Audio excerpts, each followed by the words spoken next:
সেবার তারানাথের সঙ্গে তার গ্রামের বাড়িতে যাওয়ার সুযোগ হয়েছিল আমার। এর আগে একবার এই অভিজ্ঞতার সাক্ষী হয়েছিলাম, তবে সেবার আমি ও কিশোরী দুজনেই চলে গিয়েছিলাম তার গ্রামে, তাকে না জানিয়ে, এক প্রকার চমকে দেওয়ার জন্য। কিন্তু এবার যে সময়ের ঘটনা বলছি তা হয়েছিল কিশোরীর অবর্তমানেই। এক কথায় বলে দিই, কিশোরী সেই সময় গিয়েছিল তার গ্রামের বাড়িতে কিছু কাজের জন্য। কলকাতায় মারদাঙ্গা চলছে, পরিবেশ একেবারে উত্তপ্ত দেখে অনেকেই শহর ছেড়ে তখন গ্রাম ঘেঁষা হয়ে পড়ছিল বলাই বাহুল্য। এমন অসংলগ্ন অবস্থায় যখন হুগলি স্টেশনে নেমে আমরা রামজয়পুরের গরুর গাড়ি ধরলাম, তখন সন্ধ্যা গড়িয়ে রাত নেমেছে। তারানাথের চোখে মুখে একটা প্রশান্তির ছায়া। বললাম, ঠাকুরমশাই, যদি ভুল না করি আমার অনুমান আপনার মনে কিছু একটা ব্যাপার আসা যাওয়া করছে এই গরুর গাড়িতে ওঠার পর থেকে, কি বলেন? হ্যাঁ, তা করছে বই কি। দেখো, কলকাতার ওই পচা নর্দমার পাশের এক চিলতে ঘরের থেকে বেরোতে পারলেই মনটা ভালো লাগে। তার উপর সেই বেরিয়ে পড়ার গন্তব্য যদি নিজের গ্রামের বাড়ি হয় তাহলে তো কোনো কথাই নেই। তবে এখন যে ব্যাপারটা মাথায় ঘোরাফেরা করছে তা এক মারাত্মক ঘটনার বিষয়বস্তু, যে ঘটনার সারমর্ম আমায় বুঝিয়ে দিয়েছিল জীবনের প্রথম বাসস্থান আর জীবনের প্রথম ভালোবাসা। এই দুটি জিনিস তুমি যতই ভুলে যাওয়ার চেষ্টা করো না কেন, এই দুটি স্মৃতি ঠিক নিঃশ্বাসের মতো জীবনের শেষ দিন পর্যন্ত বহন করতেই হবে। কীরকম, কোন দর্শনের সাপেক্ষে আপনি এই কথা বলছেন? বলছি শোনো। মুর্শিদাবাদ জেলার জামডাঙ্গা নামক গ্রামে বেশ কয়েকদিনের জন্য একবার এক সজ্জন ব্যক্তির বাড়িতে আশ্রয় নিয়েছিলাম। অনেক রকমভাবে বুঝিয়ে ও আমায় দিয়ে বাড়িতে মা লক্ষ্মীর প্রতিমা প্রতিষ্ঠা না করিয়ে ছাড়লই না।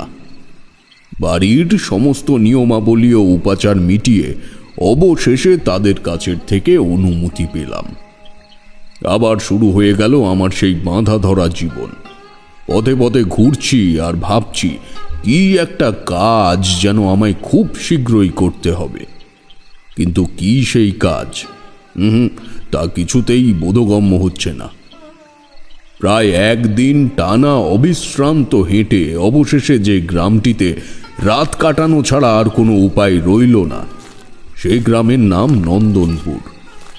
তবে অস্বাভাবিক ঘটনা ও দৃশ্যপট আমার পিছু ছাড়ে না বলে কিনা জানি না, গ্রামের সীমানায় পৌঁছনো মাত্রই লক্ষ্য করলাম একটি মোটা শিরীষ গাছের নিচে একটা লোক উপুর হয়ে শুয়ে আছে। নিশুতি নির্জন রাত্রি। গ্রামের মানুষ এমনিও সন্ধ্যার পরে আর বাড়ির বাইরে থাকতো না সে সময়। চাষবাসের জীবিকায় থাকা মানুষেরা সারাদিন পরিশ্রমের পরে দুটো ভাত খেয়ে বিশ্রাম করতে চায়। লক্ষ্মী পূর্ণিমার উজ্জ্বল চাঁদের আলোয় তার পোশাক দেখে অনুমান করলাম যে শুয়ে আছে সে একজন সন্ন্যাসী। আমি এক পা দুপা করে তার কাছে গিয়ে একটু ঝুঁকে দেখতে গেছি, ঠিক তখনই লোকটা একটু নড়ল। আমি একটু অপ্রস্তুত হয়ে পিছিয়ে এলাম। ভাবলাম হয়তো সে আমার পায়ের শব্দ শুনতে পেয়েছে বলেই জেগে উঠেছে, কিন্তু আমার ধারণা ভুল। সে পুনরায় আবার জড় বস্তুর মতো হয়ে পড়ে রইল। আমি আরো মিনিট পাঁচেক চুপ করে দাঁড়িয়ে রইলাম, তবুও তার তরফ থেকে কোনো রকমের সজীব প্রত্যুত্তর পেলাম না। সেখান থেকে চলে যেতেই পারতাম, কিন্তু চোখের সামনে একজন মানুষ যদি রাস্তার পাশে উপুর হয়ে পড়ে থাকে তবে সে দৃশ্য অগ্রাহ্য করে যাওয়া যায় না। নিচু গলায় প্রশ্ন করলাম, এই যে আপনি রাস্তার পাশে এভাবে শুয়ে আছেন কেন? আমি কি আপনার কোনোভাবে সাহায্যে আসতে পারি? আমায় অবাক করে লোকটি উপুর হয়ে শুয়ে থাকা অবস্থাতেই জবাব দিল, এ বড় ভয়ঙ্কর রাস্তা বেঁচেছিস তুই। এই রাস্তায় আর বেশি দূর এগোস না। যেটুকু পেয়েছিস সেটুকুই তোর দৈবিক প্রাপ্তি মনে করে ফিরে যা। তার উত্তরে বুঝতে বাকি রইল না যে যিনি পড়ে রয়েছেন তিনি একজন সিদ্ধ পুরুষ, নইলে আমার দিকে না তাকিয়েই আমার অভিপ্রায় বুঝলো কিভাবে। হাত জোর করে বললাম, কিন্তু কিন্তু গুরুজি, আমি যে কোনো প্রকার ত্রুটি রাখিনি আমার চলার পথে। যেটুকু শক্তি পেয়েছি আমি তা তো মানুষের উপকারেই কাজে লাগাই, তবুও এমন অপ্রাপ্তির কারণ? এবার লোকটি ধীরে ধীরে উঠে বসল।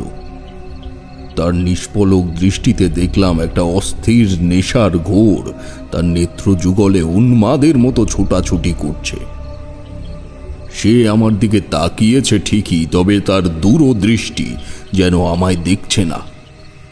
মনের অগোচরে এইরূপ অবস্থায় যে কোনো মানুষ তার পেছন দিকে ঘুরে একবার দেখে। আমিও তাই করলাম, এবং পেছনে ঘোরা মাত্রই যা দেখলাম তাতে আমার মনের মধ্যে সঞ্চিত থাকা সমস্ত মূল্যবান স্মৃতিগুলি মিলিয়ে গিয়ে নিমেষেই ঠিক বুকের মাঝখানটা শূন্য হয়ে গেল। সেই দৃশ্য আমায় একজন অতি সাধারণ মানুষে পরিণত করতে এক মুহূর্ত সময় নিল না। রাস্তার এপারে ওই মানুষটিকে পড়ে থাকতে দেখে ঠিক তার বিপরীত দিকে পরিবেশটা আমি ভালো করে লক্ষ্যই করিনি। সেদিকে তাকিয়ে দেখি এক নীল রঙের আলোক রেখাকে কেন্দ্র করে একজন গৌড় বর্ণা বিচিত্র বস্ত্রধারী রমণী নৃত্য পরিবেশন করছে। ইতিমধ্যে তার ভয়ঙ্কর রূপ লাবণ্যে ত্রিভুবন মোহিত করে ফেলেছে সেই নারী মূর্তি। তার দৃষ্টি অনুসরণ করে আমি নিশ্চিত হলাম সে তাকিয়ে আছে আমার পেছনে থাকা অপরিচিত ওই অজ্ঞাত লোকটির দিকে। নানাবিধ অলঙ্কারে সুশোভিত এবং নূপুর ও রত্ন নির্মিত কুণ্ডলে পরিমণ্ডিতা রমণী ধীর পায়ে লোকটির দিকে এগিয়ে আসতে শুরু করল। এমন দৃশ্য নিজের চোখের সামনে ঘটতে থাকলে নিজের শারীরিক স্থানান্তর ঘটানো খুব জটিল কাজ। আমার হাত পা যেন অবশ হয়ে গেছে, তবুও নিজের সর্বশক্তিতে মেয়েটির আসার পথ সুপ্রশস্ত করলাম। লোকটি তখনও একই রকম ভাবে নেশাগ্রস্ত দৃষ্টিতে সেদিকে তাকিয়ে রয়েছে। সত্যি বলছি, প্রকৃতির এমন নীলচে রূপ আমি আগে কখনো দেখিনি। রমণী তার কাছে এসে বলল, বলো, কি চাও তুমি? লোকটি এবার মন্ত্রমুগ্ধের মতো তার হাত জোড় করল রমণীর সম্মুখে। তারপর কাঁপা কাঁপা গলায় বলল, মা, আমার নাতির 2 মাস হয়ে গেল অসম্ভব জ্বর। কোনো ডাক্তার বদ্যিতে তাকে রেহাই দিতে পারছে না। আমায় তাকে বাঁচানোর একটা উপায় বাতলে দিন মা। তোমার পাঠকক্ষে তোমাদের বংশ পরম্পরার জমে থাকা কাগজ, পুস্তক ও পুঁথিগুলো ভালো করে দেখো। সেখানেই পেয়ে যাবে এই রোগ নিরাময়ের উপায়। এই কথাটাই শেষ আমার কানে এলো। ঠিক তখনই একটা মৃদু মধুর সুগন্ধ আমার দেহ মনকে একেবারে অবশ আচ্ছন্ন করে দিল। আমার জ্ঞান যেটুকু সময় ছিল তার মধ্যেই দেখলাম ওই লোকটি আবার যথাস্থানে ঘুরে উপুড় হয়ে শুয়ে পড়ল। তারপরে কি ঘটেছে আমি আর কিছুই জানি না। আমার জ্ঞান যখন ফিরল তখন বোধহয় মধ্য রজনী। একটু ধাতস্থ হতেই দেখলাম আমার পাশে শুয়ে থাকা লোকটি এবার কিন্তু আর শুয়ে নেই। সে খানিকটা দূরে বসে আমারই দিকে তাকিয়ে রয়েছে। তার ঠোঁটের কোণায় লেগে রয়েছে মিটিমিটি হাসি। হাতের ইশারায় আমায় তার পাশে ডেকে বললে, যা দেখলে তাকে বলি একটা ইন্দ্রজাল। তবে হ্যাঁ, এটা তোমার প্রশ্নের উত্তর বটে। তারানাথ, তোমার জীবনে তোমার ঠাকুর তার অবদান অপরিসীম। তাই সেই অপার্থিব ভালোবাসার টানেই তার আত্মা সব সময় তোমার সাথেই থাকে। মনে রেখো, সে কিন্তু চায় না যে তুমি সম্পূর্ণ গৃহত্যাগী হও। এভাবেই সে নিজের ভাই কেদারনাথ চক্রবর্তীকে হারিয়েছে। তোমাদের বংশের উপরে ব্রহ্মচর্যের যোগ আছে জানি, কিছু করার নেই। তবে এই শেকল বা রীতি ভাঙতে পারো কেবল তোমরাই। তোমার ঠাকুর তার আত্মা তোমায় সব সময় বৈষয়িক জীবনের দিকে টানবে, তবে তোমার এই সাধন জীবনের পক্ষে ওই ঘরের প্রতি টান ব্যাপারটা একেবারেই শুভ ফলদায়ক নয়। এতে মৃত্যু পর্যন্ত হতে পারে তোমার। সে কারণেই বলছি, তুমি ফিরে যাও। যেটুকু যা অর্জন করেছ তা দিয়ে তোমার জীবন অনাহারে কাটবে না। কথাটা শুনে আমার খারাপ লেগেছিল ঠিকই, তবে এই ভালোবাসার মোহ কাটাতে না পারাটা যে আমায় ধীরে ধীরে ঘরের দিকে নিয়ে যাচ্ছে তা আমি বেশ বুঝতে পারছিলাম কয়েকদিন যাবৎ। হাত জোর করে বললাম, গুরুজি, আমায় এই মায়াজাল থেকে বের হওয়ার উপায় বাতলে দিন। আমি গৃহত্যাগী হয়েছি উচ্চ মার্গে সিদ্ধি লাভ করবার আশায়। আমি ঈশ্বরের সান্নিধ্য চাই গুরুজি। আমায় মুক্ত করে দিন গুরুজি, কিছু একটা করুন যাতে আমি মুক্তি পাই এই মহচ্ছন্ন অবস্থা থেকে। দয়া করুন আমার উপর গুরুজি, আপনি দয়া করুন। সাধু আমার ঘাড়ে আলতোভাবে তার একটি হাত রাখল, তারপর নিচু গলায় বলল, তুমি পারবে না তারানাথ। ভালোবাসার মানুষকে অস্বীকার করার ক্ষমতা খুব কম মানুষেরই থাকে, আর যারা এই খুব কম সংখ্যক মানুষদের মধ্যে পড়ে তারাই তো সর্বজ্ঞ। সে যে কোনো মানুষের ভূত ভবিষ্যৎ মুহূর্তের মধ্যে বর্ণনা করতে পারে, এবং শুধু তাই নয়, সেই বর্ণনায় নির্দিষ্ট ব্যক্তির বর্তমান মনের অবস্থা নিখুঁতভাবে ব্যক্ত করা যায়। এই যেমন এখন তোমার মনের মধ্যে আমায় কোনো একটা প্রশ্ন করার বাসনা জেগে উঠেছে। সেই প্রশ্নটা কি সেটাও আমি আগের থেকে বুঝতে পারছি। শোনো, তার সংক্ষিপ্ত বর্ণনা হলো, তুমি জানতে চাইছো আমার জীবনে কি তেমন কেউই নেই যার প্রতি আমার প্রেমের উদয় হয়নি, তাই তো? আমি অবাক হয়ে তার চোখের দিকে চেয়ে রইলাম। সে কিছুক্ষণ রহস্য মাখা চোখে আমার দিকে তাকিয়ে থেকে তারপর মৃদু হেসে আবার বলতে শুরু করলো, সাধনা হলো জীবনের এক অতি বিচিত্র অধ্যায়। এখানে অনেক কিছুই ঘটে বা ঘটে যায়, যার সম্বন্ধে কোনো সম্মুখ ধারণা বা জ্ঞান দিয়ে সীমানা নির্ধারণ করা অসম্ভব। তবে সাধনায় কোনো কোনো সময় এমন পর্যায়ে আসে যার নেশা বা উন্মত্ততা সাধারণ মানুষ কখনো অনুভব করতে পারেনি। তখন একমাত্র সজ্ঞান সম্বল করে অজানার পথে বেরিয়ে পড়তে হয়, যেমন তুমিও বেরিয়ে পড়েছ। তবে এই পথে পাবে উত্থান, পাবে পতন, এবং তাই নিয়ে নিজের মনের মধ্যে চলবে যুক্তি তর্কের বন্ধু, বিচার ও প্রতিকার। এবং সংক্ষেপে এই প্রক্রিয়াকেই বলা হয় প্রকৃত সাধনা। আর এই পথে তুমি তো একা নও তারানাথ। তারানাথ, তোমার ঋণাত্মক সাধন সঙ্গিনীর প্রাপ্তি ঘটেছে মধুসুন্দরী দেবীর রূপে। এত অল্প সময়ের মধ্যেই পঞ্চমুণ্ডের আসনে উপনিবেশ এবং দেবীর দর্শন এ মোটেও সুদূর প্রসারী তন্ত্র জীবনের লক্ষণ নয়। সে দেবীর ক্ষমতা এতটাই যে সে তোমায় কখনো সিদ্ধ পুরুষ হতে দেবে না। কারণ সাধকের সিদ্ধি একবার সম্পূর্ণ হয়ে গেলে সে মধুসুন্দরী দেবীকে মনে রাখার বিন্দু মাত্র প্রয়োজন মনে করবে না। কিন্তু যে দেবীকে তুমি মন দিয়েছ আর তোমার সাধন জীবনের যে স্তরে দিয়েছ, তাতে তোমার দুর্বল ব্যক্তিত্বের প্রমাণ পেয়েছে দেবী। মধুসুন্দরী দেবী দানবী, তিনি মোটেই মানবী নন।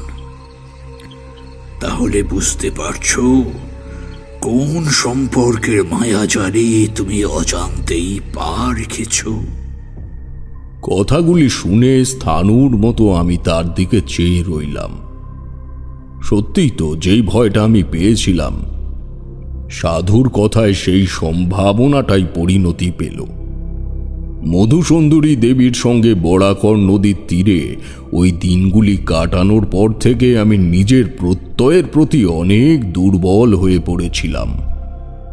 আসলে একটা সাধারণ তান্ত্রিকের পক্ষে দেবী রূপ দর্শন করবার জন্যে যে অসাধ্য সাধন করতে হয়, সত্যি আমি তার কোনো কিছুই করিনি। তা না করে একজন সিদ্ধ পুরুষের চোখে ফাঁকি দিয়ে তারই পঞ্চমুণ্ডির আসনে উপনিবেশ করেছিলাম। আর সেই রাতেই হয় আমার দেবীর সঙ্গে প্রথম সাক্ষাৎ।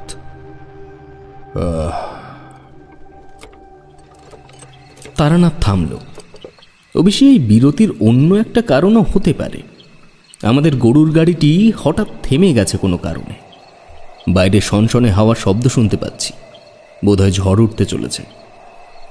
বৈশাখ মাসের মাঝামাঝি এই সময়টায় কাল বৈশাখী কোনো বিচিত্র ব্যাপার নয়। গাড়োয়ান গাড়ির পেছনের দিকে এসে আমার দিকে হাসি মুখে চেয়ে বললে, বাবু, আপনি যেখানে বসেছেন ওখানে দেখুন না একটা চটের বস্তা আছে।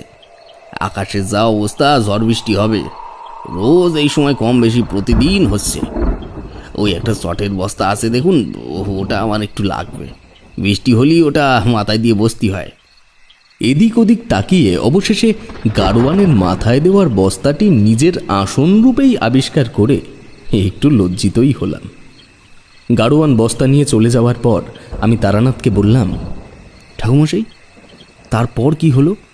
মানে আপনি কি করে এগোলেন তারপর আপনার সাধন জীবনে? মানে আমি বলতে চাইছি, এই যে মধুসুন্দরী দেবীর আবির্ভাবের ফলে আপনার তন্ত্র জীবনে এমন বিপর্যয় নেমে এলো, আপনি এর বিপরীতে কোনো পদক্ষেপ নেননি? তারানাথ মুখ নিচু করে বসেছিল। আমার প্রশ্নে ধীরে ধীরে মাথা তুলে বলল, সেই কারণেই তো এই গল্প তোমায় বলছি। মনে রেখো, সকল প্রাপ্তির একটা নির্দিষ্ট সময় থাকে, কিন্তু সেই সময়কালের আগেই যদি নির্দিষ্ট বস্তুর প্রাপ্তি ঘটে, তবে তা মানুষের জীবনে ভয়ঙ্কর অভিজ্ঞতা রেখে যায়। আমার জীবনের এই ঘটনাটি তারই জীবন্ত উদাহরণ। ঠাকুমশাই, বলুন না সেই অভিজ্ঞতার কথা। গাড়োয়ান বললে, ঝড় বৃষ্টি আসন্ন। এই গ্রাম্য মেঠো পথে বৃষ্টি বাদলার মধ্যে এই কাহিনীটা আমার মনে এক অন্যরকম ছাপ রাখতে চলেছে, আমার বিশ্বাস। সোজা কথায়, আমার মতো পাকা শ্রোতারা গল্প শুনবার জন্য এমনই পরিবেশের অপেক্ষা করে, তা তো আপনি জানেন। গাড়োয়ান আবার ধীরে ধীরে গাড়ি গড়াতে শুরু করেছে। তারানাথ বোধহয় কাহিনীটি মনে মনে সাজানোর কাজে ব্যস্ত ছিল, কিন্তু আমার প্রস্তাবে হঠাৎ করেই আমার দিকে ভ্রুকুটি করে চাইল। তারপর বলল, গল্প সে জিনিস আমি বলতে জানি না।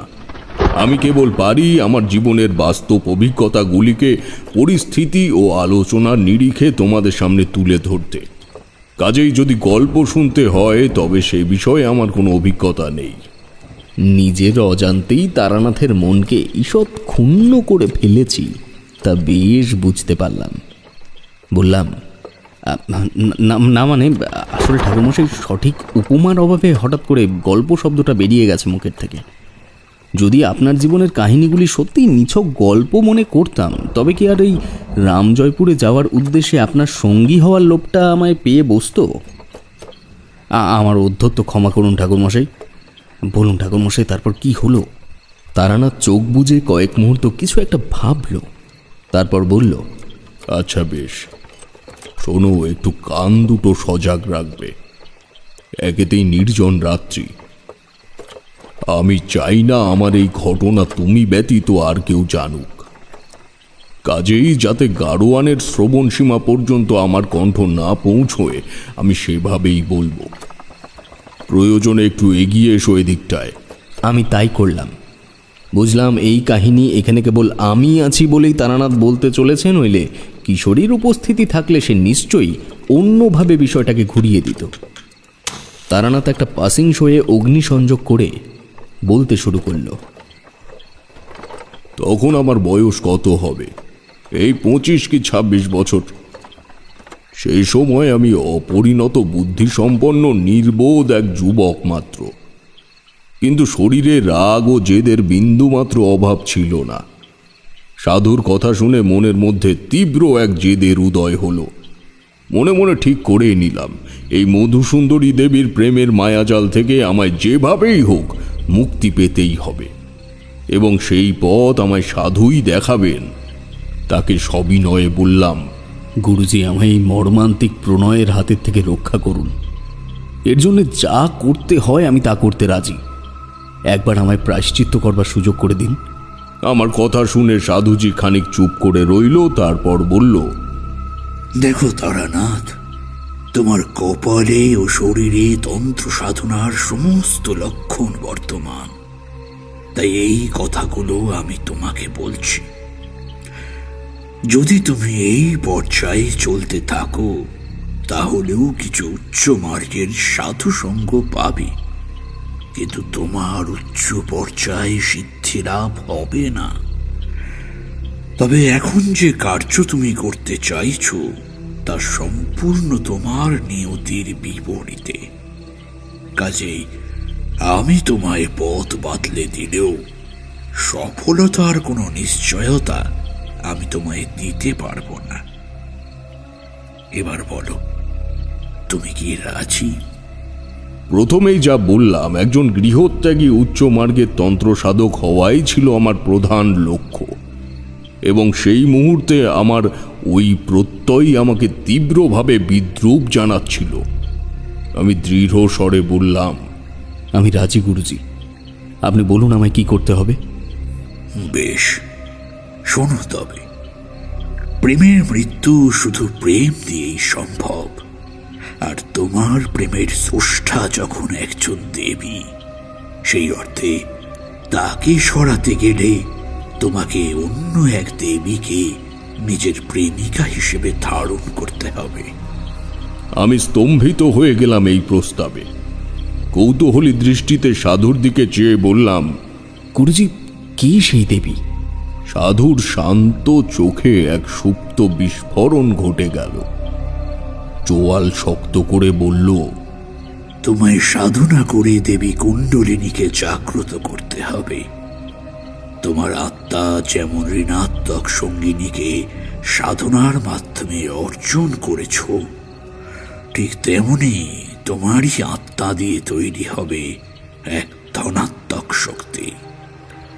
এই দেবী শুধু তোমার চলার পথকেই প্রশস্ত করবে না, উপরন্তু তোমার সম্পূর্ণ সাধন জীবনে সঙ্গিনী হয়ে সিদ্ধি এনে দেবে। এমনকি সিদ্ধি লাভ হওয়ার পরেও তোমার পরবর্তী জীবনে সে তোমার থেকে বিচ্ছিন্ন হবে না, এবং পঞ্চমাকারে সিদ্ধি হলে সে তোমার শরীরে প্রবেশ করে কুণ্ডলিনী শক্তি হয়ে বিরাজমান হয়ে থাকবে। তবে এই সাধনা কিন্তু একেবারেই সহজলভ্য নয়। নিয়মের অমান্যতা সাধককে ভয়ঙ্কর মৃত্যু পর্যন্ত দিতে পারে। মৃত্যুর ভয় আমার কোনো কালেই ছিল না। সব সময় মাথায় এটাই চলতো যে আমার অনেক কাজ করা বাকি। জানি না কেন মাঝে মাঝে চোখের সামনে একাধিক অসহায় বিপদগ্রস্ত মানুষের মুখ ভেসে উঠত। তবে সেই জন্যই কিনা জানি না, সাধুর কথায় একটুও ভয় পেলাম না। বললাম, আপনি সাধনার প্রক্রিয়া বলুন, আমি সব কিছু নিয়ম মেনেই পালন করব। সাধুজির দাড়ি গোঁফ ঢাকা ঠোঁটের রেখায় মৃদু একটা হাসি খেলে গেল, বুঝতে পারলাম। সে বলল, কোনো শ্মশান সংলগ্ন অঞ্চলে গিয়ে সন্ধ্যার পর নদীতে স্নান করে সবার প্রথমে গঙ্গা পুজো করবে। তারপর সেই নদী তীরে শুভ্র বস্ত্রে পূর্ব দিকে মুখ করে দেবী কুণ্ডলিনীর আরাধনা করবে। প্রথম দিন কেবল এটুকুই হবে প্রধান কাজ। দ্বিতীয় দিন হবিষ শিখে মুক্ত মনে যথাসময়ে আবার নদী তীরে গিয়ে বসবে। যদি লক্ষ্য করো, পূর্ব রাতের সাধনার স্থানটিতে কোনো গর্তের সৃষ্টি হয়েছে, তবে মনে করবে দেবী কুণ্ডলিনী তোমার ডাকে সাড়া দিতে চাইছেন। আর যদি তেমন কোনো কিছু না হয়? যদি না হয় তাহলে তুমি সেই স্থানটিকে আর খুঁজেই পাবে না।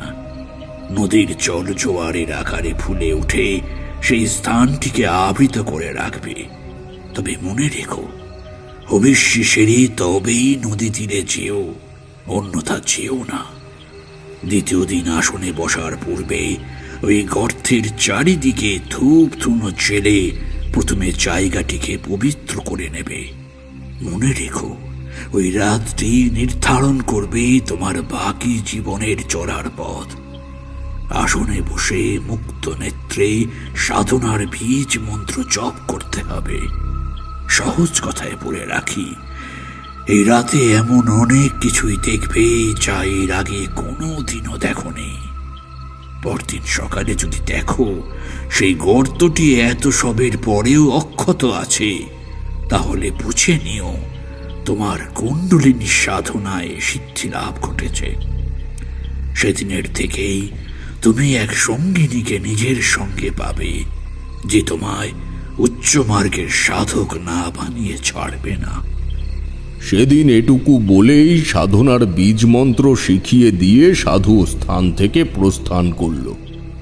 কেবল যাওয়ার সময় একবার বলল, তবে মনে রেখো, বর্তমানে যে দেবীর আলিঙ্গনে তুমি অবকাশ কাটাও, সে কিন্তু এত সহজে এই ধনাত্মক দেবীকে তোমার সাধনায় সিদ্ধি পেতে দেবে না।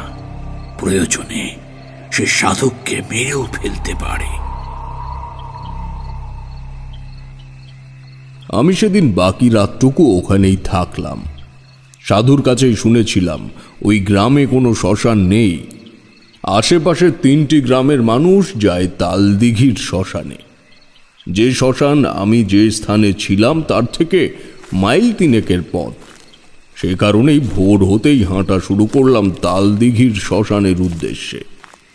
2 গ্রামের থেকেই হবিষ্যির চাল ডাল সংগ্রহ করতে করতে সন্ধ্যা নাগাদ পৌঁছালাম শ্মশান চত্বরে। আমার ভবঘুরে জীবনে বহু শ্মশানে আমি রাত কাটিয়েছি, তবে এরকম জায়গা আমি আগে কখনো দেখিনি। শ্মশান চত্বরে প্রবেশ করা মাত্রই একটা চামড়া পোড়া গন্ধ আমার নাকের ওপরে আছড়ে পড়ল। শ্মশানের যে জায়গাটিতে দহন কার্যের সমস্ত সরঞ্জাম রাখা হয় সেই জায়গাটি অপেক্ষাকৃত উঁচু হয়। লক্ষ্য করলাম একটা সাদা বস্তার মতো কিছু ওই উঁচু জায়গাটিতে পড়ে আছে। প্রথমে দেখে আঁতকে উঠলেও সেই বস্তুটি ভালো করে পর্যবেক্ষণ করে বুঝলাম এটা কোনো বস্তা নয়, এটা আজকের পরলোকগত ব্যক্তির পরনের শেষ পোশাক, অর্থাৎ একটা সাদা রঙের ধুতি। কাজেই ওই ভয়ঙ্কর গন্ধের উৎস বুঝতে আর বাকি রইল না। ওই বেদি বরাবর সোজা তাকিয়ে দেখি তখনও এই মানুষটির চিতা, অর্থাৎ যার পোশাক পড়ে আছে, সেটি সম্পূর্ণ নেভেনি। কয়েকটি পোড়া কাঠের শেষ অংশ নিজেদের সম্পূর্ণ অস্তিত্ব বিলীন করবার জন্যে মরিয়া হয়ে লেগে রয়েছে। এতক্ষণ পর্যন্ত সব ঠিকই ছিল, কিন্তু এবার শরীরটা ধীরে ধীরে ক্রমশ ভারী হতে শুরু করলো। ওই পোড়া কাঠগুলির দিকে তাকিয়েছিলাম এক দৃষ্টিতে। হঠাৎ যেন মনে হলো সেগুলি সহজাতভাবে জ্বলছে না। নিভে আসা কাঠে ফুঁ দিলে সেগুলি যেমন মাঝে মাঝে লাল হয়ে ওঠে, ঠিক তেমনি ওই পোড়া কাঠগুলো কিছু সময় পর পর উজ্জ্বল হয়ে উঠছে। যদি ব্যাপারটা সত্যি হয় তবে যে ব্যক্তি ফুঁ দিচ্ছে সে কোথায়? পূর্ণিমার আকাশ মেঘযুক্ত হলেও যেটুকু দেখা যাচ্ছে তা কিন্তু যথেষ্ট। আমি ধীর পায়ে ওই কাঠগুলিকে লক্ষ্য করে এগোলাম। কিছুটা এগোতেই পায়ের তলায় ভেজা ভেজা একটা অনুভূতির স্পর্শ পেলাম। তাকিয়ে দেখি চিতা নেভানোর জল পোড়া কাঠের আশেপাশে কিছুটা অঞ্চলে জমে আছে। তবে আমার এগিয়ে আসার সাথে সাথে আগুনের ফুলকি যে আরো বেশি লাল হয়ে উঠেছে তা স্পষ্ট বুঝতে পারছি। কাঠগুলির ওপরে একবার ঝুঁকে দেখতে গেছি, এমন সময় সেগুলি দাউ দাউ করে জ্বলে উঠল এবং একই সঙ্গে এই ঘটনার কারণ বুঝতেও বাকি রইল না। আগুনের ঝলকানিতে তার পাশে জমে থাকা জলে নিজের প্রতিবিম্ব দেখতে পেলাম।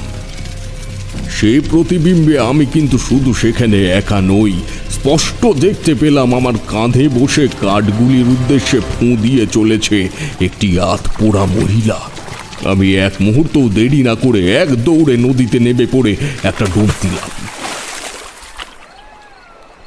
কুণ্ডলিনী সাধনার আগের থেকেই এমন উপদ্রব শুরু হয়ে যাবে সেটা ওই সাধু আমায় আগে বলেননি।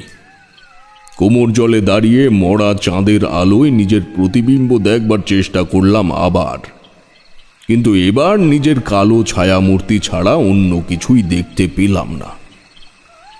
লক্ষ্মী পুজোর পরপর গ্রাম বাংলার দিকে বেশ ঠান্ডা ঠান্ডা একটা ভাব পড়ে যায়।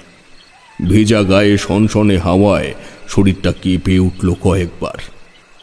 নদী তীরের এই অঞ্চলটি ছাড়া আশেপাশে যতদূর চোখ যায় পুরোটাই হোগলা সহ বড় বড় আগাছার জঙ্গল।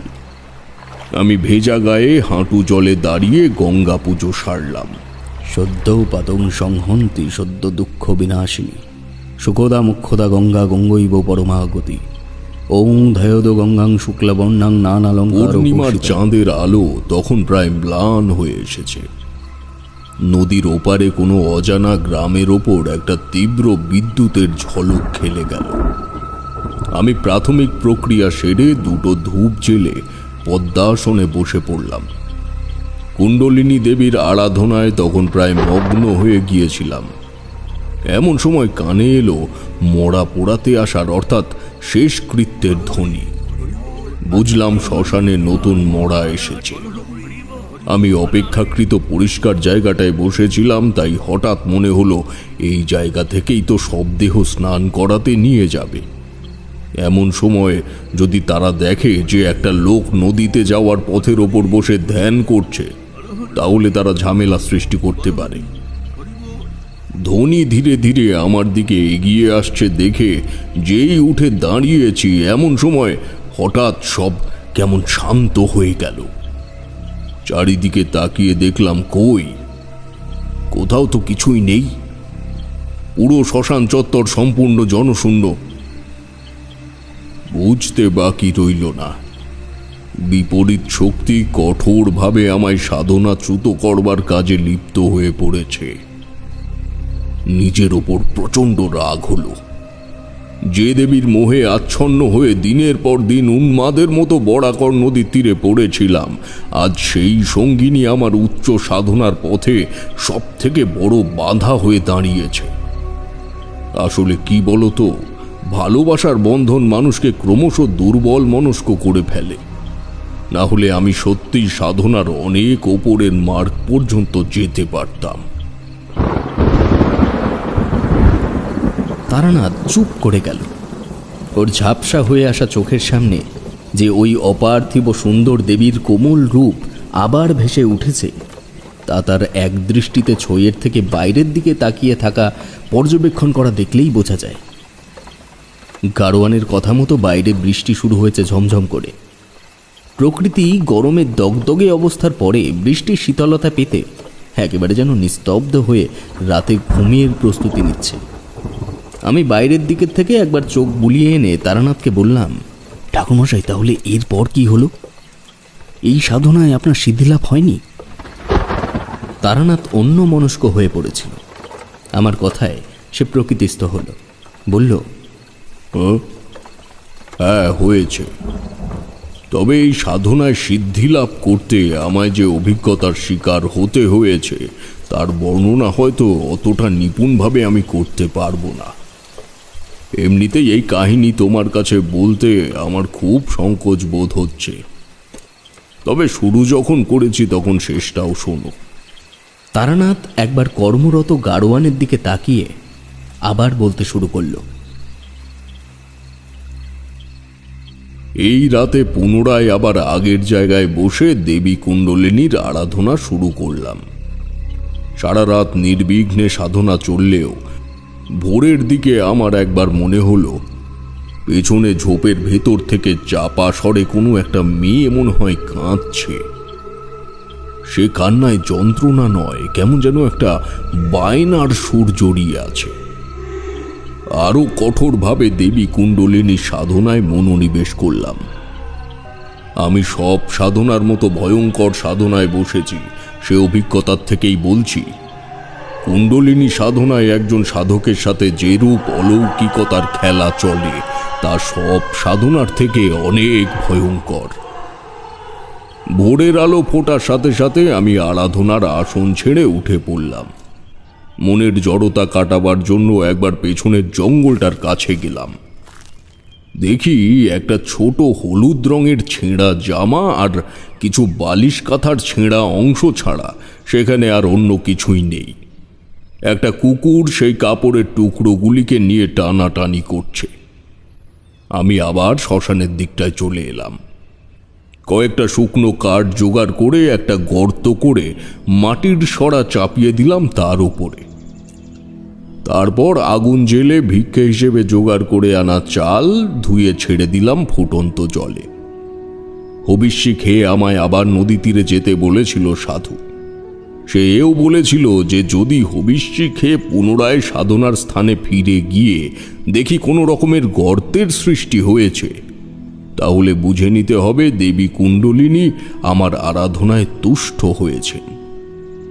আমি ওনার কথা মতো সমস্ত কথা মেনে দ্রুত পায়ে আবার ফিরে গেলাম নদীর তীরে। দেখি আমার সাধনার স্থলের থেকে কিছুটা দূরে একটা জটা জুটোধারী সাধু গোছের লোক দাঁড়িয়ে আছে। আকস্মিকভাবে ওই অজ্ঞাত মানুষটির উপস্থিতি আমার মনের ভেতরে কিঞ্চিত ভয়ের সৃষ্টি করল। কারণ নদী তীরে এই সময় কেউ এলে আমি তো তাকে দেখতে পেতাম। শ্মশান চত্বর থেকে একটাই স্থায়ী সরু মাটির তৈরি পথ নদী তীর পর্যন্ত গেছে। তবে ইনি এলেন কোথার থেকে? পরক্ষণেই মনে হলো লোকটি আমার ওই সাধনা স্থলটির দিকেই বোধহয় তাকিয়ে আছে। আমি সেখানে পৌঁছালাম এবং দেখলাম সাধুর কথা মতো আমার কাল রাতে বসা আসনের সম্মুখে প্রায় 1 হাত গভীরতা সম্পন্ন একটা গর্তের সৃষ্টি হয়েছে। মনটা প্রসন্ন হয়ে উঠল। পূর্ব দিকে একটা প্রণাম করে আমি আগন্তুকের দিকে তাকালাম। তারানাথ, তুই জানিস তুই কি করতে চলেছিস? কণ্ঠটা আমার খুব পরিচিত, কিন্তু এই দাড়ি গোঁফে আবৃত মুখটা আমি আগে কখনো দেখিনি। সন্দিগ্ধ দৃষ্টিতে তার দিকে তাকিয়ে প্রশ্ন করলাম, আপনি কি? বৃদ্ধ আমায় অবাক করে মৃদু হেসে জবাব দিল, চিনতে পারলি না আমায়? এই বাঁকা হাসিটায় আমার মনে সাড়া পড়ে গেল। উনি আর কেউ নন, এই মানুষটি আমার ভবঘুরে জীবনের প্রথম অনুপ্রেরণা, আমার ঠাকুরদা। ঠিক এমন সময় আমার খুব কাছেই একটা কাক ডেকে উঠল আর আমি ঘুম থেকে জেগে উঠলাম। দেখি একটি নয় 2-2টো কাক সরার উপরে বসে খুঁটে খুঁটে ভাত খাচ্ছে আর নিজেদের মধ্যে ঝগড়া করে চলেছে। আমি বুঝলাম আমি হবিষ্যির ভাত বসিয়ে ঘুমিয়ে পড়েছিলাম। এতক্ষণ যা দেখলাম সবটাই স্বপ্ন। তান্ত্রিকের জীবনটা বড়ই কঠিন, বুঝলে। পথে ঘাটে বেড়াতে বেড়াতে পরিবেশের অনেক অবৈষম্যমূলক কাজগুলিকে নিজের জীবনের সঙ্গে জুড়ে নিতে হয়। সরাটা হাতে নিয়ে নিয়ম রক্ষার জন্য অল্প 2-1 দানা মুখে দিলাম। কিছুক্ষণ পর শ্মশান চত্বরে 2-1 জন লোক জড়ো হলো। তারা নিজেদের মধ্যে কিছু আলোচনা করছে, কিন্তু সে আলোচনার বিষয়বস্তু কি তা শুনতে পেলাম না। পরক্ষণেই তাদের মধ্যে একজন অন্য একজনের হাত ধরে টেনে নদী তীরের দিকে নিয়ে যেতে শুরু করলো। আমি আর এক মুহূর্তও দেরি করলাম না, দ্রুত পায়ে নিজের আরাধনার ফলাফল নিশ্চিত করবার জন্য এগিয়ে গেলাম। বলা যায় না, তারা যদি সেখানে কোনো গর্ত হয়েছে দেখে সেটিকে মাটি দিয়ে বুঝিয়ে দিতে পারে। গিয়ে দেখি জায়গাটায় কেবল একটা গর্ত নয়, আমার আসন সংলগ্ন বেশ খানিকটা জায়গা ধসে গিয়ে নদীর জলতল স্পর্শ করেছে। যে লোক দুটি আমার আগে আগে এলো, তাদের আলোচনার বিষয়বস্তু যে কি এবার আর বুঝতে অসুবিধা হলো না। মাটি থেকে প্রায় এক মানুষ একটা ফাটলের সৃষ্টি হয়েছে সেখানে। ওই লোক দুটি তার ধারে দাঁড়িয়েই গর্তের গভীরতা পর্যবেক্ষণ করবার চেষ্টা করছে। আমি এগিয়ে যেতেই তাদের মধ্যে একজন বললে, দেখুন না মশাই, কি অদ্ভুত ব্যাপার। কাল বিকেলেই শ্মশানে মরা পুড়িয়ে গেলাম, তখন সব ঠিকঠাক ছিল। রাতারাতি কেমন ধস নেমেছে দেখুন। আমি কোনো কালেই অভিনয় জিনিসটা করতে অভ্যস্ত নই, তাই অবাক দৃষ্টিতে একবার নির্দিষ্ট গর্তটির দিকে চাইলাম, কিন্তু কিছু বললাম না। লোকটি তার সঙ্গীকে বলল, ভাই, হরেন্দার মেয়েটা সত্যি ছোট থেকে ভুগিয়েছে, তার সাথে মরার পরেও কেমন একটা কাণ্ড করে গেল দেখো। শোনো, সবাইকে খবর দাও, এরপর এখানে সৎকার হওয়ার পর সবাইকে গঙ্গানগর ঘাটে যেতে হবে, কারণ এখানে আর কেউ নেমে স্নান করতে পারবে না। বলে লোক দুটি সেখানের থেকে চলে গেল। আমি তখন মনে মনে রাতের সাধনার প্রস্তুতি নিচ্ছি। এমন সময় দেখলাম জনাদশেক লোক একটা বাচ্চা মেয়েকে নিয়ে শ্মশান চত্বরে পৌঁছেছে। তাদের মধ্যে একজনের হাতে একটা বালিশ আর একটা হলুদ রঙের জামা। বিদ্যুতের মতো মনে পড়ে গেল, এই জিনিসগুলোই তো আজ ভোরবেলায় আমি দেখেছি। সংকোচ কাটাতে ওই ঝোপের কাছে গিয়ে দেখি ভোরবেলায় দেখা একটা জিনিসও সেখানে নেই। অর্থাৎ আমায় সম্পূর্ণভাবে কালচক্রে বেঁধে ফেলেছে আমার ঋণাত্মক শক্তি। আর এই বিরাট ফাটলের সৃষ্টি হয়েছে দুই প্রকার সাধন সঙ্গিনীর সংঘর্ষের ফলে। মধুসুন্দরী দেবী বলেছিলেন, আমি অন্য নারীকে স্পর্শ করলে তিনি আর আমায় দেখা দেবেন না। মোহমুগ্ধ হয়ে তখন তার কথায় সম্মতি দিয়েছিলাম ঠিকই, কিন্তু তার আসল চারিত্রিক বৈশিষ্ট্য হলো এই, তিনি কোনো মতেই চাইছেন না আমি অন্য কোনো দেবীকে নিজের সাধন সঙ্গিনী করে আরো শক্তিশালী হয়ে উঠি। কারণ এই সিদ্ধি লাভ তার ও আমার মাঝের সম্পর্ককে আমার কাছেই অনেক তুচ্ছ করে দেবে। কারণ একজন সিদ্ধিপ্রাপ্ত তান্ত্রিক সমস্ত সাংসারিক, বৈষয়িক এবং কামরৌপিক শক্তির ঊর্ধ্বে। তিনি চাইছেন না যে তার প্রতি আমার অমোঘ আকর্ষণ নিমেষেই মিলিয়ে যাক। সন্ধ্যার মধ্যে সমস্ত উপকরণ জোগাড় করে আবার নদী তীরে গিয়ে উপস্থিত হলাম। জিনিসপত্র রেখে নদীতে নামার মতন একটা জায়গা দেখে জলে নেমে পড়লাম। পরিবেশে আলো আধারের দ্বন্দ্ব লেগে রয়েছে।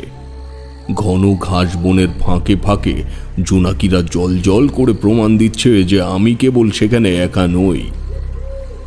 কেন জানি না সেই প্রথমবারের জন্য সেদিন মনে হয়েছিল আমার ওই বুক জলে দাঁড়িয়ে যে আজ এমন কিছু একটা ঘটতে চলেছে যা আমার জীবনের প্রতিটা পাতায় তার প্রভাব রেখে যাবে।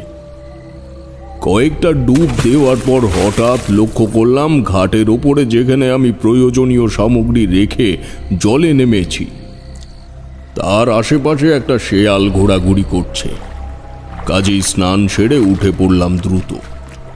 শুদ্ধ দেহে পূর্বের আসনে পুনরায় দেবী কুণ্ডলিনী সাধনায় বসলাম। সাধুর সতর্কতা অনুযায়ী এই রাতেই উপদ্রব তুলনামূলক বেশি হওয়ার কথা ছিল। ভোর পর্যন্ত নির্বিঘ্নে সাধনা সম্পন্ন করে উঠে দাঁড়াতেই দেখলাম আমার থেকে কিছুটা দূরে এক অতীব সুন্দরী নারী আমার দিকে সন্তোষের দৃষ্টি নিক্ষেপ করে দাঁড়িয়ে রয়েছে। খানিক ইতস্তত করে নিচু গলায় বললাম, দেবী, দেবী, আমি আপনাকে প্রসন্ন করতে পেরেছি, এই আমার পরম সৌভাগ্য। আপনি আমাকে পথ দেখান দেবী। আমায় অবাক করে দেবী বললেন, এই সাধনায় সিদ্ধ সাধকই কুণ্ডলিনীর পরম স্বামী হিসাবে গৃহীত হবে। তাই দয়া করে আমাকে দেবী বলো না। তবে এক সাধনায় সিদ্ধিলাভ হয় না। তাই তো আমি এসেছি তোমায় পথ দেখানোর জন্য। তবে বলুন আমায় কি করতে হবে। সবার আগে গ্রামে ফিরে চলো। তোমার বন্ধু বীরজাভূষণের খুব বিপদ, তার যে তোমাকে খুব প্রয়োজন। মন্ত্রমুগ্ধের মতো তার নির্দেশ পালন করলাম। প্রতিটা মুহূর্তে নিজের শরীরের মধ্যে অনুভব করলাম একটা বিচিত্র অনুভূতি। আমি স্পষ্ট বুঝতে পারছিলাম যে দেবী আমার সাথে সাথেই আছেন। সাধুর কথা অনুযায়ী সে আমার অন্তরের অন্তলূপ থেকে আমার সাধন সঙ্গিনী রূপে আমায় পথ দেখাতে থাকলো। সত্যি বলতে কি, নিষ্ঠুর সময়ের দোলাচলে আমার মন থেকে মধুসুন্দরী দেবীর স্মৃতি ধীরে ধীরে মুছে যেতে থাকলো। তালদিঘির শ্মশান থেকে বাড়ি ফিরছি সে তো আর একদিনের ব্যাপার নয়। সারাদিন হাঁটি আর সন্ধ্যার পর কোনো গৃহস্থের বাড়িতে আশ্রয় নিই। আর শুধু তাই নয়, অন্য কেউ না দেখতে পেলেও আমি তো তার উপস্থিতি মাঝে মাঝেই চোখের সামনে প্রত্যক্ষ করি। তাকে কি আর শ্মশানে বাদারে রেখে দিতে পারি? সত্যি বলতে একটা দায়িত্ববোধ জন্মে গিয়েছিল খুব অল্প সময়েই। কিন্তু আসলেই কি সমস্তটা এতটা স্বাভাবিক চলছিল? এত সহজেই কি কোনো দেবী তার অহংকার বর্জন করতে পারে? মধুসুন্দরী দেবী যে সবটায় নজর রেখে চলেছেন তা আমার সুদূরতম চিন্তাতেও আসেনি তখন।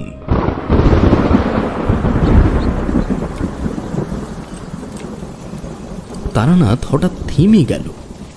বুঝলাম গল্পের পটভূমি তাকে আবার বিভোর করে তুলেছে। বললাম, থামলেন কেন ঠাকুরমশাই, বলুন। এমন কাহিনী আপনার মুখে আগে কখনো শুনিনি। দয়া করে মনে কোনো সংকোচ না রেখেই বলুন।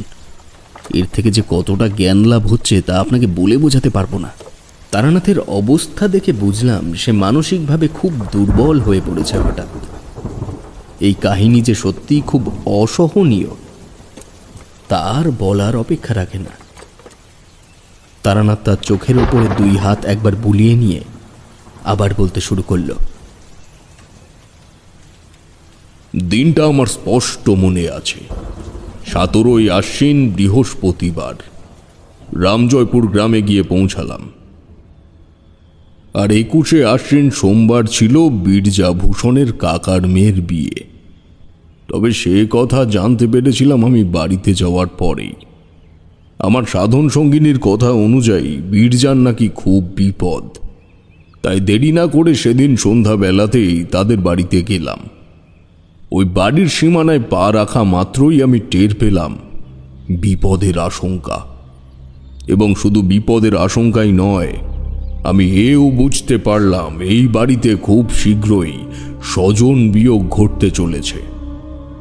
বাড়িটির প্রাঙ্গণে আমায় দাঁড়িয়ে থাকতে দেখে এক অল্প বয়সী মেয়ে আমার দিকে এগিয়ে এলো। তৎক্ষণাৎ আমার কানের কাছে ফিসফিস করে আমার সাধন সঙ্গিনী বলে দিল, এই মেয়েটি দুদিনের মধ্যেই মারা যাবে, এর মৃত্যু যোগ স্পষ্ট। কথাটা শুনে আমি একটু কেঁপে উঠলাম। তবু নিজের চেহারায় কোনো ব্যস্ততার প্রকাশ না ঘটিয়ে মেয়েটিকে প্রশ্ন করলাম, মা, বীরজাভূষণ কি বাড়িতে আছে? মেয়েটি শান্ত গলায় বলল, হ্যাঁ, আপনি বসুন, আমি দাদাকে গিয়ে ডেকে আনছি। বলে সেই মেয়েটি আমায় একটি মাদুর পেতে বসতে দিয়ে ভেতর বাড়ির দিকে চলে গেল। খানিক বাদে বীরজা এসে আমায় খানিকক্ষণ ভালোভাবে দেখে বলল, তুই তারানাথ না? নিজের অজান্তেই সমবেদনায় আমার দুই হাত উঠে এলো। বললাম, হ্যাঁ ভাই, তুই ঠিক চিনেছিস। বীরজা আমায় বুকে জড়িয়ে ধরে বলল, তুই তো একদম ঠিক সময় এসেছিস ভাই। সোমবার আমার কাকার মেয়ের বিয়ে। কাকা মারা যাওয়ার পর মেয়েটা একেবারে অন্যরকম হয়ে গেছে রে। যাই হোক, বিয়ে হয়ে গেলে সব ঠিক হয়ে যাবে। শোন, তোর উপরে কিন্তু বেশ কিছু দায়িত্ব দেব। নিজেকে সংযত রেখে বললাম, তুই চিন্তা করিস না ভাই, এসেছি যখন দায়িত্ব তো নিতেই হবে। আচ্ছা দাঁড়া, আমি কিছু খাবারের বন্দোবস্ত করি। বলে সে চলে গেল। ওর মুখ দেখে সত্যিই কষ্টে বুকটা ফেটে যাচ্ছিল আমার।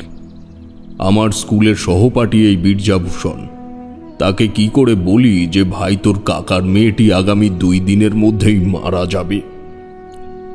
ও জল বাতাসা নিয়ে ফিরে এলে বললাম, বীরজা, তোর কাকার মেয়ে কোথায়? কই তাকে ডাক একবার দেখি। আমার সন্দেহই ঠিক হলো। রান্নাঘরের পাশে দাঁড়িয়ে থাকা ওই মেয়েটিকেই বীরজা ডাকলো। হাসি মুখে বলল, লক্ষ্মী, লক্ষ্মী, এই যে এদিকে এসো। এই দেখো, এটাও তোমার এক দাদা। আমরা ছোটবেলায় একসঙ্গে পঠন পাঠন করেছি।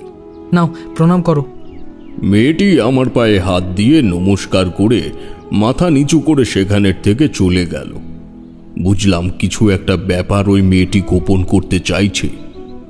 এই মৃত্যু যোগ একেবারেই স্বাভাবিক নয়। কিন্তু পরপর 3 বার কুণ্ডলিনী সাধনায় সিদ্ধিলাভ না করতে পারলে আমার সাধন সঙ্গিনী আমাকে সর্বজ্ঞ হওয়ার ক্ষমতা প্রদান করবেন না। তাই ঠিক করলাম আমাকেই তার কাছে গিয়ে শুনতে হবে। বীরজাকে বললাম, ভাই, তোর কাছে একটা জিনিস চাইব, তুই কিন্তু না করতে পারবি না। আরে বল না, কি চাইবি তুই? আমি তোর কাকার মেয়ের সাথে একবার কথা বলতে চাই আলাদাভাবে, যদি কারোর আপত্তি না থাকে তো। বীরজা আমার কাঁধে চাপড় দিয়ে বলল, এতে আবার আপত্তির কি আছে? আমার বোন তো তোরও বোন নাকি? দাঁড়া, আমি ওকে ডেকে দিচ্ছি। বীরজা মেয়েটিকে ডেকে দিয়ে বাজারের থলে নিয়ে বেরিয়ে গেল। মেয়েটির নাম সার্থক। এমন লক্ষ্মীমন্ত শান্ত মেয়ের নামই তো লক্ষ্মী হওয়া উচিত। মাদুরে বসে নিচু গলায় বলল, বলুন দাদাবাবু, আমায় কি বলবেন? আচ্ছা বোন, আমায় একটা কথা বলো তো, তোমার কি এই বিয়েতে মত নেই? দেখো, আমায় বন্ধু মনে করে বলো, আমি তোমায় সম্পূর্ণ সাহায্য করব। যা ভেবেছিলাম ঠিক তাই। প্রশ্ন করবার সাথে সাথেই তার 2 চোখ জলে ভরে এলো। কেঁদো না বোন, কেঁদো না। দেখো, কান্নাকাটি করে সময় নষ্ট করো না, আমাদের হাতে সময় কিন্তু খুবই কম। দাদাবাবু, আমি পলাশকে ভালোবাসি।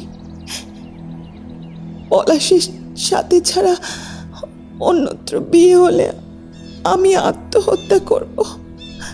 কথাটাও সহজভাবে বললেও আমি তো এখন জানি যে এই সিদ্ধান্তের ফল আগামীতে কি হতে চলেছে। হাতে সময় মাত্র 48 ঘন্টা। তার মধ্যে আমায় নিয়তি বদলে ফেলতে হবে। হ্যাঁ, এখানে বলে রাখি, স্বেচ্ছায় মৃত্যু অর্থাৎ আত্মহত্যা কপালে লেখা থাকলে সে নিয়তির পরিবর্তন করা সম্ভব। তবে বিধি নির্ধারিত মৃত্যুতে কারোর কোনো রকমের মুনশিয়ানা খাটে না। তাই সময় নষ্ট না করে বললাম, তুমি তোমার দাদাকে অর্থাৎ বীরজাকে এই কথা বলেছ? দাদাকে বলেছি, কিন্তু সে রাজি হয়নি। পলাশ তো তেমন কিছু করে না, তারপর তার বাবার সম্পত্তি বলেও কিছু নেই। কিন্তু কিন্তু দাদাবাবু, কই কই তাতে আমার তো কোনো আপত্তি নেই। আমার দরকার নেই কোনো মাৎসর্যের। আপনি আপনি একবার দাদাকে বোঝান দাদাবাবু। মেয়েটির অবস্থা দেখে আমার মনটি খুব খারাপ হয়ে গেল। সত্যিই তো, একটা মেয়ে শুধু ভালোবাসার অভাবে মরতে চলেছে, তা কি মেনে নেওয়া যায়? নরম কণ্ঠে বললাম, দেখো, ওসব আত্মহত্যার চিন্তাভাবনা মাথার থেকে সরিয়ে দাও। আমি নিজে তোমার দাদার সাথে কথা বলবো। তুমি এই ব্যাপারে নিশ্চিত থাকো যে পলাশের সঙ্গেই তোমার বিয়ে হবে। লক্ষ্মীকে আশ্বস্ত করে পলাশের ঠিকানা নিয়ে সেদিন বাড়িতে চলে এলাম। কিন্তু নিজেকে নিজে ঠিক নিশ্চিন্ত করতে পারলাম না। মাঝরাতে দাওয়ায় বসে কি করব ভাবছি, আমার সাধন সঙ্গিনী এসে আমায় পথ দেখালেন। মেয়েটির বিয়ে হচ্ছে পাশের গ্রামে। তোমার বন্ধু বীরজাভূষণের মনে তাদের প্রতি বিরূপতা সৃষ্টি করতে পারলেই তোমার কাজ আরো সহজ হয়ে যাবে।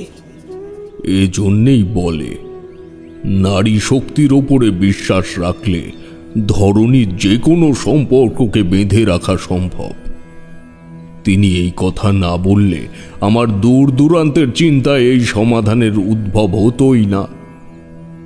বীরজা বরাবরই রকচটা। বাল্য বয়সে সে যখন ন্যাড়া করত, কারোর সাধ্য ছিল না তাকে ন্যাড়া বলে। সে অনৈতিক আত্মসম্মান বোধ তার মধ্যে যে এখনো বর্তমান, সেটা বুঝলাম তার পরের দিন তার সাথে কথা বলে। বীরজা, ওই ছেলের বাড়ির সাথে তোর বাড়ির কাজ হলে তোদের একটু নতশিরেই থাকতে হবে। কেন? তা কেন? মানে এমন কথা কেন বলছিস তুই? দেখ, এত বড় বাড়ির সঙ্গে সম্বন্ধ বেঁধেছিস, পরে নিন্দামন্দ কথাবার্তা কিছু হলে সেগুলো তো তোদেরকেই মেনে নিতে হবে। তারা কি ধুমধাম করে অনুষ্ঠান করবে, আর তোরা কিভাবে নমো নমো করে কাজ ছাড়বি দেখ। বীরজার কপালে চিন্তার ভাঁজ পড়ল। সে বলল, কথাটা তুই ঠিকই বলেছিস, কিন্তু দেখ তারানাথ, আমি জীবনে কোনোদিনও চুরি জোচ্চুরি করিনি। আমি কোনোদিনও মানুষের পিঠ পিছে কথা বলা সহ্য করতে পারবো না, কিন্তু এদিকে আমি সম্ভাব্য অনেক মানুষকে নিমন্ত্রণ করে ফেলেছি। এখন তাহলে কি করা যায় বলতো? তোর বিশেষ কিছুই করতে হবে না, তুই মাথা উঁচু করেই বোনের বিয়ে দিবি। তুই শুধু এই ছেলের বাড়িতে খবর পাঠিয়ে দে যে তোর নিকট সম্পর্কের কোনো আত্মীয় মারা গেছে, এই মুহূর্তে বিবাহের কাজ এগোনো সম্ভব নয়। বেশ, তাহলে তাই হবে। তাহলে তোমরাই ভেবে দেখো আমার ভবঘুরে জীবনে কি কি কাজ আমি করে বেরিয়েছি, কিন্তু এর ফলে যে বিপদ আমার জীবনে নেমে এলো তার ফল আমি আজও ভোগ করছি। তারানাথের মুখ ফ্যাকাশে হয়ে গেল। সত্যি বলতে এমন এমন রোমহর্ষক ঘটনা এই মানুষটির জীবনে ঘটেছে যে আমরা মন্ত্রমুগ্ধ হয়ে যাই। বেশ খানিকক্ষণ নীরবতার পর তারানাথ আবার বলতে শুরু করল। 21শে মে আশ্বিন, সকালবেলায় আমি পলাশের বাড়ির উদ্দেশ্যে আগে বেরিয়ে পড়লাম। সবে বাড়ির পাশের হাড়ুর দোকান পর্যন্ত এসেছি, এমন সময় নামলো তুমুল বৃষ্টি। কোনো মতে দোকানের ছোট চালাটার নিচে মাথা গুঁজে দাঁড়ালাম। ঘন্টার পর ঘন্টা কেটে গেল, কিন্তু সে বৃষ্টি থামবার কোনো আভাসই নেই। সব যেন ভেসে যাবে আজকে। পরিবেশের রূপ দেখলে মনে হয় যেন বিকেল পেরিয়ে সন্ধ্যা নামছে। আরও বেশ খানিকক্ষণ অপেক্ষা করবার পর যখন দেখলাম বৃষ্টি থামবার কোনো পূর্বাভাসই নেই, তখন ধুতিটা খাটো করে বেরিয়ে পড়লাম হাঁটু জল ঠেলতে ঠেলতে। রাস্তা বলে তখন আর কিছুই নেই, যেন অথই সমুদ্রের ওপরে হেঁটে চলেছি। ঘর বাড়িগুলো যেন কোনো ঐশ্বরিক মন্ত্র বলে জলের ওপরে ভেসে রয়েছে। রাস্তাঘাটে একটাও জনমানুষ নেই যার কাছে অপরিচিত ঠিকানাটা জেনে নেব। তবুও স্কুলের পাশের কোনো একটা বাড়ি যে পলাশের বাড়ি হবে সেই অনুমান করেই এগিয়ে চলেছি। আমাদের বাড়ির থেকে পশ্চিম দিক বরাবর গেলে রামজয়পুর স্কুলের পেছন দিকটায় যাওয়া যায়। কোনো রকমে যখন সেখানে গিয়ে পৌঁছালাম তখন বৃষ্টির তাণ্ডবটা আরও যেন কিছুটা বেড়ে গেল। এদিকটায় কোনো জনবসতি নেই। ছোটবেলার থেকেই দেখছি এখানে চাষ জমি ছিল। অন্য জায়গার থেকে এখানে জলের গভীরতা অপেক্ষাকৃত কম। হাঁটু জল থেকে জলস্তর কমে গিয়ে তখন পায়ের পাতা এসেছে। স্কুলের পাশে তাল গাছটা লক্ষ্য করে এগোচ্ছি, এমন সময় দেখলাম একটা মেয়ে জমিতে গোড়ালি ডুবানো জলের মধ্যে শুয়ে আছে। দেখা মাত্রই আমি থমকে গেলাম। আমায় স্তম্ভিত হয়ে দাঁড়িয়ে পড়তে দেখে মেয়েটি অবাক করে হেসে উঠল। আমার সাধন সঙ্গিনী আমার কানে কানে বলে গেল, এই শক্তিকে তুমি জাগ্রত করেছ, এটি তোমার ঋণাত্মক সঙ্গিনী। সামনের মেয়েটি উঠে দাঁড়ালো। ক্রুদ্ধ কণ্ঠে বললাম, চাও কি তুমি? আমার পথ আগলে দাঁড়িয়েছ কেন? মেয়েটি আমার দিকে এবার তাকালো। চোয়াল শক্ত হলো তার। বলল, উচ্চ সাধনা প্রাপ্তির জন্য মধুসুন্দরী দেবীকে ত্যাগ করবার সিদ্ধান্ত নিলে। এদিকে বীরজাভূষণ যখন তার কাকার মেয়ের সুনিশ্চিত ভবিষ্যতের কথা চিন্তা করে এক ধনীর ছেলের সঙ্গে তার বিবাহ নিশ্চিত করল, তখন তাকে কেন বাধা দিচ্ছ? মেয়েটি তার ভালোবাসার মানুষকে না পেলে আত্মহত্যা করবে বলে? সেই কারণেই কি তুমি পলাশকে নিয়ে যেতে চলেছ কিন্তু এই একই কারণে উচ্চ পর্যায়ের সাধক হওয়ার লাভ তুমি নিজের ভালোবাসাকে বর্জন করছো। ভুলে যেও না তারানাথ, তুমিও একজন সাধারণ মানুষ। তোমার সিদ্ধি লাভের পর তোমার সাধন সঙ্গিনী তোমার সারা শরীরে মননে বিরাজমান হয়ে যাবে। তুমি চাইলেই তাকে কোনো বাহ্যিক আকার দিতে পারবে না, তোমার শাস্তি হবে না। কিন্তু এখানের থেকে এক পাও তোমায় এগোতে হলে তোমাকে দুটি পথের মধ্যে যে কোনো একটি পথ বেছে নিতে হবে। এক, তুমি তোমার বর্তমান সঙ্গিনীকে সম্পূর্ণরূপে ত্যাগ করে নিজের ঠিক আগের পর্যায়ে ফিরে আসবে, আর এতে তুমি কখনোই দুমুঠো অন্যের যন্ত্রণা ভোগ করবে না, এবং তারই সাথে এক দৈব সন্তানের জন্ম দেবে তোমার প্রিয়তমা পত্নী। আমার অংশ থাকবে সেই সন্তানের মধ্যে। অন্যথা এই দেবী যখন তোমার শরীরে সম্পূর্ণ প্রবেশ করে যাবে, তখন কিন্তু আবার মধুসুন্দরী দেবীর আকর্ষণ তোমায় উন্মত্ত করে তুলবে। তখন কিন্তু এই দেবী তোমায় ছেড়ে দেবে না। মনে রেখো, দেহের পরিপূরক দেহ, কিন্তু প্রেমের পরিপূরক প্রেম নয়।